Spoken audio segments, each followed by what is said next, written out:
ఈ లోకంలో ఒక మాట ఉంది, మంచోడికి ఈ కాలంలో చోటు లేదు అని. ఇది వినడానికి చేదుగా ఉన్న పచ్చి నిజం. ఒక సామ్రాజ్యంలో ఒక మంచి రాజు ఉండేవాడు. ప్రజలందరూ అతన్ని ప్రేమించేవారు.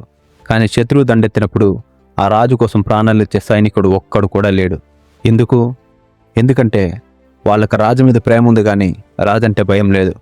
అమాయకత్వమే నీ అతిపెద్ద శత్రువు అని 2300 క్రితమే మన ఆచార్య చాణక్యుడు చెప్పారు. ఈరోజు మనం చాణక్య నీతిలోని అత్యంత శక్తివైన సూత్రాల గురించి మాట్లాడుకుందాం.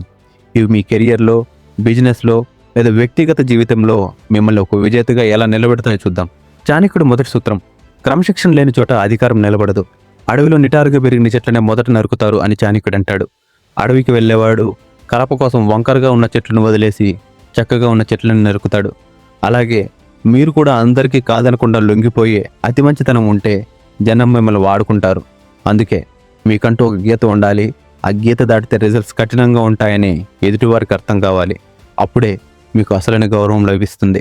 రెండవ సూత్రం: కేవలం బలం ఉంటే సరిపోదు, తెలివి కూడా తోడవాలి. పాముకి విషం లేకపోయినా అది పొసుకొట్టడం మాత్రం మానదు. పాముకి విషం లేదని తెలిస్తే చిన్న పిల్లలు కూడా దాన్ని రాళ్లతో కొడతారు. అందుకే అది విషం ఉన్నట్లు నటిస్తూ బుసగొట్టాలి. మీ దగ్గర ఎదుటివారిని ఎదిరించే బలం లేకపోయినా మీరు బలహీనలను భయపడకూడదు. మీ మాటల్లో ఒక స్ట్రాంగ్ కాన్ఫిడెన్స్ ఉండాలి. దీన్నే చాణక్యుడు నక్క తెలివి, సింహబలం అంటారు. మూడవ సూత్రం: ప్రామిస్ కంటే ప్రయోజనం ముఖ్యం. నీ లక్ష్యానికి అడ్డు వచ్చేది ఏదైనా సరే, అది మనిషి అయినా మాటైనా, దాన్ని వదిలేయాలి. మీరు ఒకప్పుడు ఎవరికో మాటిచ్చారు, కానీ ఇప్పుడు ఆ వ్యక్తి వల్ల మీ కెరియర్ నాశనం అవుతుందని తెలిస్తే ఆ మాట ఇచ్చాను కదా అని ముందుకు వెళ్ళడం ఆత్మహత్యతో సమానం. ధర్మం మరియు లక్ష్యం ముందు మీ పాత బంధాలు కూడా చిన్నవే. నాలుగవ సూత్రం: నీ మనసును ఒక మూసి ఉన్న పుస్తకంలో ఉంచు. నీ ఆలోచనలు నీ నవ్వుతో కూడా బయటపెట్టుకో అని చాణక్యుడు అంటాడు. మీరు ఏదైనా ఒక పని స్టార్ట్ చేస్తున్నట్లయితే ఆ పని పూర్తయ్యే వరకు ఎవరికి చెప్పకండి. మీ ముఖంలో ఎప్పుడూ ఒక పవిత్రమైన ప్రశాంతత ఉండాలి, కానీ మీ బుర్రలో మాత్రం నిరంతరం వ్యూహం నడుస్తూనే ఉండాలి. ఈ లోకానికి మీరు ఒక సాధువులా కనిపించాలి, కానీ లోపల మీరు ఒక పవర్ఫుల్ ప్లేయర్ అయి ఉండాలి. ఐదవ సూత్రం: సమస్యను వేర్లతో సహా పీకేయాలి. అప్పును, అగ్నిని, శత్రువును శేషం లేకుండా నిర్మూలించాలి అని చాణక్యుడు చెప్తారు. అగ్నిని ఆర్పేటప్పుడు చిన్న నిప్పు కణిక అయినా వదిలేసినా అది మళ్ళీ పెద్ద మంట అవుతుంది. అలాగే మీ జీవితంలో నెగిటివిటీని కానీ శత్రువును కానీ సగం సగం వదిలేయకండి. ఒక్కసారిగా కఠినంగా ఉండి ఆ విషయాన్ని అక్కడితో క్లోజ్ చేసేయండి. లేదంటే అది మళ్ళీ మీకు తిరగబడే అవకాశం ఉంది. చివరిగా నువ్వు ఎలా గెలిచావని ఎవరూ అడగరు. గెలిచావా లేదా అనేది మాత్రమే ఈ లోకం చూస్తుంది.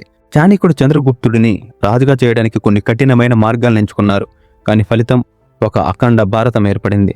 మీరు సక్సెస్ అయ్యాక ఆ విజయపు వెలుగులో మీ పాత తప్పులేవి ఎవ్వరికీ కనిపించవు. అందుకే లోకం ఏమనుకుంటుంది అని ఆగిపోకండి. ఫ్రెండ్స్, చాణక్యుడు చెప్పిన ఈ విషయాలు వినడానికి కఠినంగా ఉండవచ్చు, కానీ ఈ స్వార్థం కోసం కాదు, ఆత్మరక్షణ కోసం. ఈ ప్రపంచం ఒక రణరంగం. ఇక్కడ కేవలం మంచివాడిగా ఉండటం సరిపోదు, తెలివైన వాడిగా నెగ్గడం కూడా ముఖ్యం. ఎదుటివాడు మిమ్మల్ని తొక్కేయకుండా ఉండాలి అంటే ఈ డార్క్ కాన్ఫిడెన్స్ సీక్రెట్స్ మీకు ఒక కవచంలా పనిచేస్తాయి. గుర్తుంచుకోండి, అమాయకత్వమే మన అతిపెద్ద శత్రువు. మీ ఎదుగుదలే మీ శత్రువుకు అసలైన సమాధానం. ఈ వీడియో మీకు నచ్చినట్లయితే ఇలాంటి మరిన్ని స్ట్రాటజీ వీడియోస్ కోసం మన ఛానల్ని ఇప్పుడే సబ్స్క్రైబ్ చేసుకోండి. మీ అభిప్రాయాన్ని కామెంట్ సెక్షన్లో తెలియజేయండి. మళ్ళీ మరో పవర్ఫుల్ వీడియోతో కలుద్దాం. జై హింద్.